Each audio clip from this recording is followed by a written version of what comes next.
Hi friends, তোমরা কেমন আছো? আশা করি তোমরা ভালো আছো। ভাবছো এত সেজেগুজে কোথায় যাচ্ছি? কোথায় যাচ্ছি সেটা একটু পরেই বলি। তো এইদিকে আমি রেডি হয়ে নিয়েছি আর মেয়েকেও রেডি করে দিয়েছি।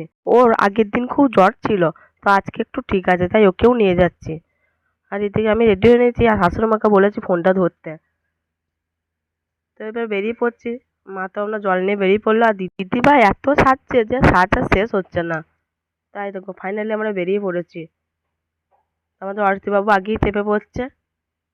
আর এদিকে আমার মেয়েটা দেখো কেমন হাত বাড়িয়ে রাখছে যে মনে করছে ওকে নিয়ে যাব না। আমরা এদিকে বেরিয়ে পড়েছি। আর অনেক দূরের রাস্তা, জানো তো, যেতে 2.5 ঘন্টা লেগেছিল। আমাদের 1 ঘন্টা জার্নি হয়ে গেল আর দুর্গাপুর ব্যারেজে আমরা পৌঁছে গেছি। ব্যারেজটা তোমাদেরকে একটু ভিডিও করে দেখিয়ে দিলাম। আর আমরা সিম্পল কাপড় জামা পরে গিয়েছিলাম প্রচণ্ড গরম বলে। আর শাড়ি, ভালো শাড়ি নিয়ে গিয়েছিলাম, কিন্তু ওখানে যেয়ে আর পরে 2 মিনিটও থাকতে পারলাম না। আর কথা বলতে বলতে তো ভুলেই গেছি যে কোথায় যাচ্ছি আমরা। আমরা যাচ্ছি দিদিভাই আর দিদির ছেলের ভূজন্যতে। বিয়েতে তো আমার যাওয়া হয়নি, তাই ভূজন্যতে বিশেষ করে যাচ্ছি। গেলে বাড়িটাও দেখা হয়ে যাবে, আবার কখন পরে যাওয়া হবে তার নেই ঠিক। আমার প্রচন্ড ঠান্ডা লেগেছে বলে আমার ভয়েসটা এরকম লাগছে, তো তোমরা একটু অ্যাডজাস্ট করে নেবে।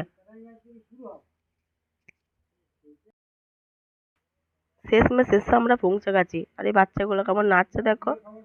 আর ওইটা দিদির শ্বশুর বেরিয়ে আসছে আমাদেরকে নিতে। আর এখানে রান্না বান্না হচ্ছিল। আর আমরা অনেক সকাল সকাল বেরিয়েছিলাম, তো মুড়ি টুড়ি খেয়ে যাওয়া হয়নি, তো আমরা মুড়ি খেতে চলে এলাম। ঘুগনি আর মুড়ি দিয়েছিল, তো আমরা তো খেয়ে নিলাম, প্রচণ্ড খিদে পেয়েছিল। আর দেখো বলেছিলাম না ভালো শাড়ি নিয়ে গেছিলাম পরবো বলে, তো পরেছিলাম। পুরো তো 2 মিনিট না থাকতে থাকতে খুলে ফেলে দিয়েছি, এত গরম। আর এই ফুচকুচোনাটার এই অন্নপ্রাশন। আর দেখো না ওকে কতজন ঘিরে বসে আছে, এগুলো দাদা দিদি হয়, তো সবাই মিলে ওকে আগুলছে। আর আর এইদিকে যজ্ঞের যোগাযন্ত্র চলছে। আর আমাদের তো ছেলে হলে একটা যজ্ঞ করতে হয়। আর এইদিকে এত রোদে আমরা বেরিয়ে পড়েছি রাধাকৃষ্ণের মন্দির দেখতে। সবাই বললো যে এখানে একটা নতুন রাধাকৃষ্ণের মন্দির করেছে, খুব সুন্দর। তো প্রথমে এই পুরনো মন্দিরটায় আমরা চলে এসেছিলাম, তো অনেক ঘুরে ফুরে বুঝলাম যে এইটা সেই মন্দিরটা নয়। তাই আবার ফিরে গিয়ে ওই মন্দিরটার কাছে গেলাম। আর এই দেখো সেই মন্দিরটা খুব সুন্দরই বটে। এখানে প্রতিদিন ভোগ হয়, তো অনেক লোক ভোগও খায়।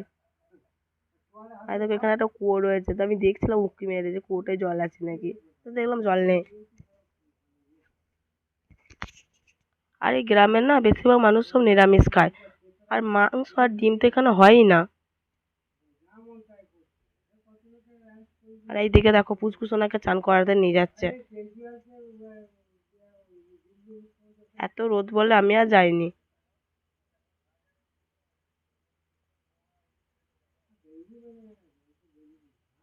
আর এইদিকে দুপুরে খাবার দাবার খেতে বসে গেছি। খাওয়া প্রায় শেষের দিকে। আর খেয়ে দিয়ে একটু রেস্ট নিয়ে আমরা বেরিয়ে পড়েছি বাড়ির দিকে। সে কি অবস্থা দেখো আমাদের চোখে মুখে।